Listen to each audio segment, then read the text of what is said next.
All right, welcome to News Express, exclusively brought to you by Business AM, Nigeria's fastest growing financial and business newspaper. It's a new week, and of course, it comes with a lot of really catchy headlines on Business AM this morning. Jumping right into the paper for the week, the very first headline, top in the front page, we have renewables, just 1/3 in Africa's electricity growth.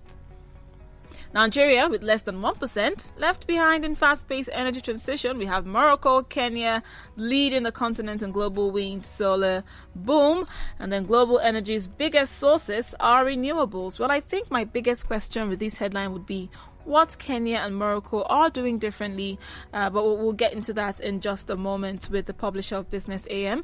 Underneath that headline, we have this one. Analysts weigh in as Access Bank, Zenith, old horse. Talking about Union Bank there. A quest for further market dominance seen. May not be transformational tie-up.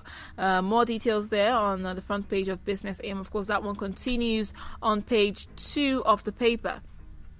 And quickly to the summary section where we have this one, Nigeria Air, $250 million from investors. On page 3 of the paper, the finance and investment segment, we have April's bullish run, a dead bounce. Yes, he's still going to take us into the market performance from last week. Over to the company and business segment now. Dangote Cement revenue rises 33.5%. That one's on page 23. And on page 14, we have this one on insurance and pension. 2022 for global insurance recovery. All of that and more you can find on Business AM this morning. Now it's time to get Philip Isakpa to join us this morning. He is the publisher, Business AM. Good morning, Mr. Philip. It's good to have you on the show. Good morning, Rachel. Good to be back. Good to hear you once again. How are you doing? That's right. I'm great. Thank you. How was your weekend? Very good. Hope yours was good as well. It was fantastic. Now let's talk about the tie-up. That's the second headline on the cover page. What more can you tell us about this move and any final decisions yet by Access Bank or Zenith Bank? No final decisions yet, Rachel. From what we are hearing, talks have been on for some time, especially when what's it called? The Atlas Mara, wanted to leave Africa, by selling down its equities, its investments across the continent, and recall that Access Bank in particular had been bullish, with regards to extending its frontiers outside of Nigeria, to the other African countries, so there had been some discussions, going on, but last week when this broke, talking with respect to Union Bank, there had been talk earlier on, about Atlas Mara's position with regards to its holdings at Union Bank, but never did anything come across the market that some Nigerian banks will be interested. So when this came up, it was really a big thing. Now, but what we've done is to go further, to really look ahead to what this might mean, for Access Bank and Zenith Bank looking at Union Bank. Recall our story talks about so many years ago, or perhaps a couple of decades ago, when Union Bank, First Bank, UBA, United Bank for Africa, and Afribank were the big players, the big boys of the banking industry, almost like a government unto themselves, and how after privatization, Union Bank took a long time to pick up, compared to what, for instance, UBA and the First Bank did, First Bank, the big elephant, we call this one the old horse, but you had the elephant which decided to be agile, and then, but Union Bank did not quite kick off as fast as the others did. So what exactly are these is Access Bank, or what exactly are Access Bank and Zenith Bank looking for in Union Bank? So we went to town to speak to analysts, and analysts are saying that all you can see is market dominance, But something interesting came up in speaking to an analyst who is very, very familiar with development, especially at Union Bank. Recall that what you call the Capital Alliance came in, before Atlas Mara came. Capital Alliance came in, into Union Bank. Capital Alliance was the one that actually bought into Union Bank before they brought in Atlas Mara to take stakes in it, or they invited Atlas Mara to take stakes as well. So Capital Alliance did a great deal of job from what we're hearing from analysts, in terms of cleaning up the books of Union Bank. So it is from what we've heard, it is a much better bank at the moment, but not just that, it's the fact that it is still a very, very strong bank is number 16 in Nigeria, at the moment, and it has a whole lot of clientele. One London-based analyst told us that they might be looking at the old money. Some of these banks still have customers, the old, what they call clients, the old money clients, and Access Bank, Zenith Bank might be looking out for those clients, to boost their expansion, So good thing, from what we've seen. What some analysts they say, it might not be transformational, not the type you saw when Access Bank did the merger with Diamond Bank that immediately catapulted them, to the Africa, their position in Africa just blew up, and then gave them this impetus to go into Africa the way they have done so bullishly. Herbert Wigwe perhaps is seen as a major champion, M&A champion, going across all over Africa, trying to get some assets into Access Bank. So that's what you see. So it's a wait-and-see situation. So when Atlas Mara does decide, what to do with his, talking to these two people. There's somebody. One other analyst did say, this Access Bank and Zenith Bank are smart. They have smart people. They will look at the books thoroughly, and then we'll see what happens from there. All right. Okay, let's move over to the very first headline now on the cover page. I can see that among Africa's leading economies, Morocco and Kenya had the highest levels of wind and solar, respectively, generating 16% and 15% of their electricity from wind and solar in 2019. What are these countries doing differently, and where is Nigeria in all of this? That's been a big challenge, So you have electricity challenge in the country, and then you have a lot of people looking into Africa, looking at Africa from globally, and then you have the African Development Bank continuously harping on the fact that renewables in terms of electricity generation is the way to go, But what has happened, is that there has been a great deal of focus, in terms of when you talk about countries like Morocco, Kenya, and then Egypt, especially when you talk about the climate for investment, there's a lot of money out there. From what I found out over this weekend, there's a lot of money out there, looking for renewable assets to invest in, but it appears as if the environment in Nigeria has not been put in place. We talk about enabling environment. If you want to do something positive to attract, if you want to attract foreign investment into a particular space, then the climate must be be prepared. The environment must be right for investors to come in. So you will look at Morocco, you will look at Kenya, you will look at Egypt also. Egypt having some of the biggest solar facilities in Africa, in terms of investment. But I guess you will look at the environment under which they have set up, to welcome a push into renewables. And you find that those countries are doing the right thing. Morocco, Kenya, Egypt are doing the right thing, But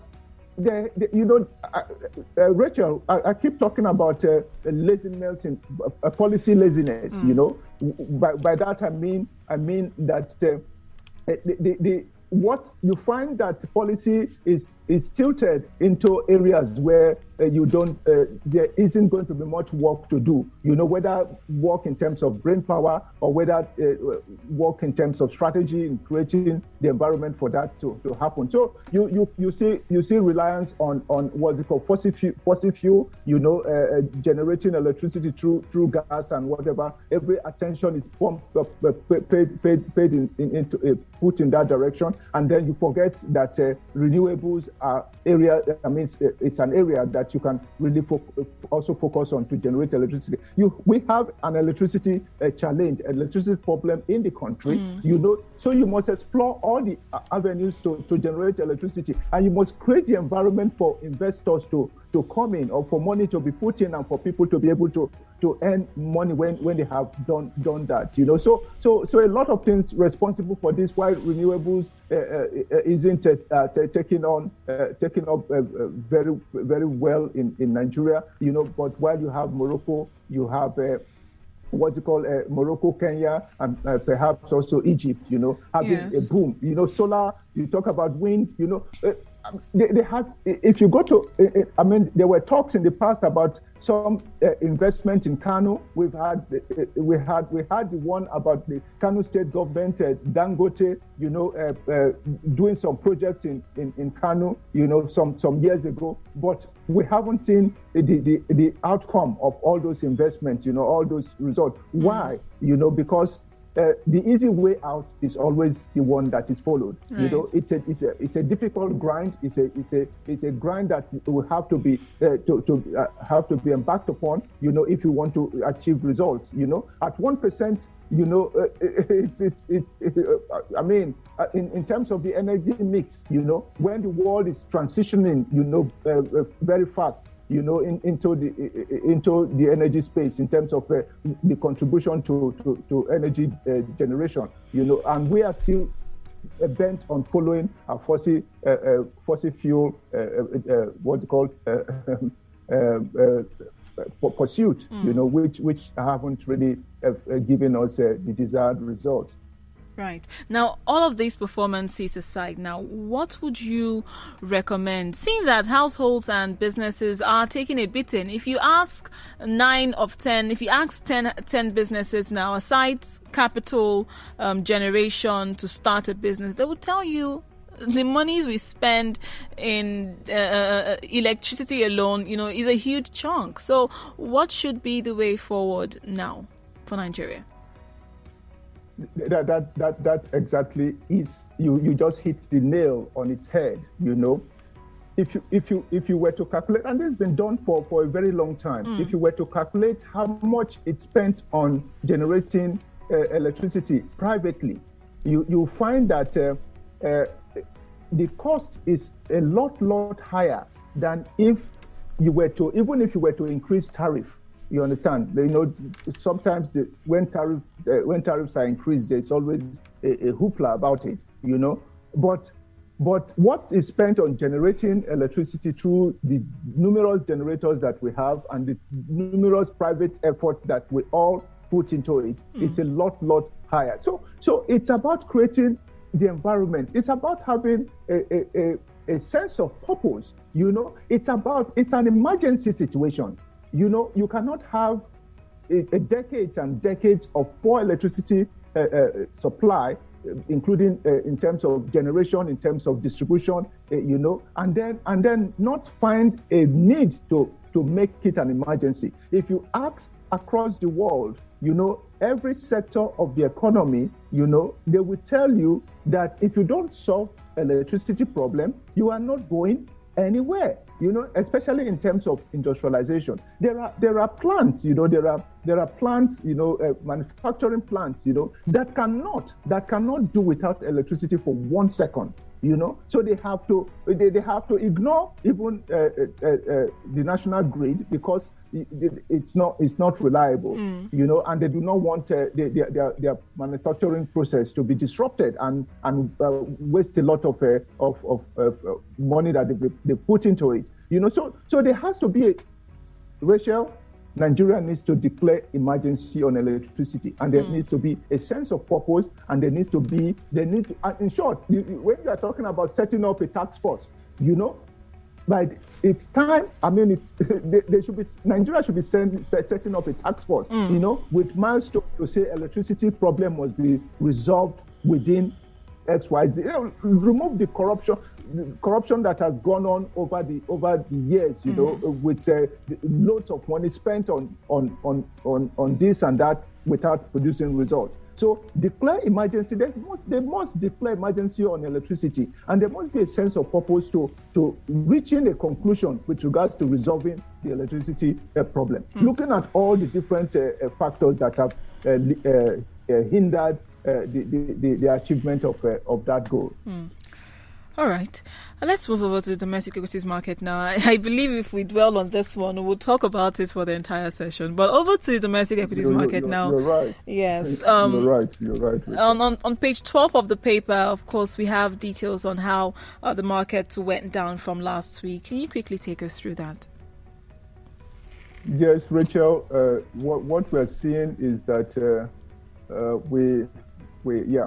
you see profit taking again. You are still in the what's it called in the season of releases, of what's it called earnings releases, yes, results, earnings releases, and so people are taking profits. When these releases begin to happen, you find investors, looking at how. Haven't waited. I mean, bought shares over a 1 year. Some of them 1 year period. Or even some who went in. Just before what's it called? The results started coming out. And seeing that good results produced produced a rise in equities prices. Investors tend to cash in. To say. And those are investors that play the market excellently, looking for opportunities for 1 or 2% or 3% gains, in terms of equities prices. So that's what you've seen, that's been very, very,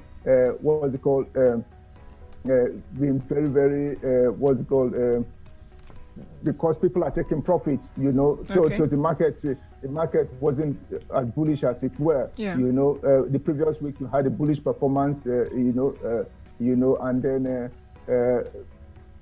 with this giving some results that came up, talk about MTN, talk about Dangote, talk about Stanbic IBTC, WAPCO, that's led the market to lose 415.9 billion, in the week, from people trying to make profit from their holdings in equities.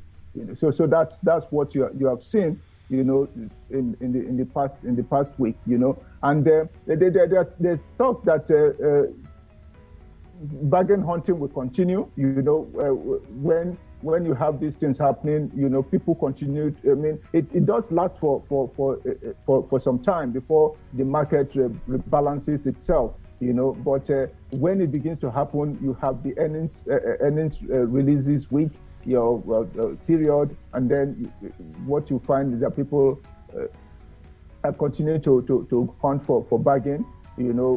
Prices drop. They move in. Prices rise, they want to cash in, as a result of that. We're likely to see that continuing this week. All right. So that's what analysts are saying. We'll see how this goes, and we'll see how the market reacts this week. We'll get back to you on Friday for developing stories this week. Thank you so much, Mr. Philip, for joining me this morning. Thank you, Rachel, for having me.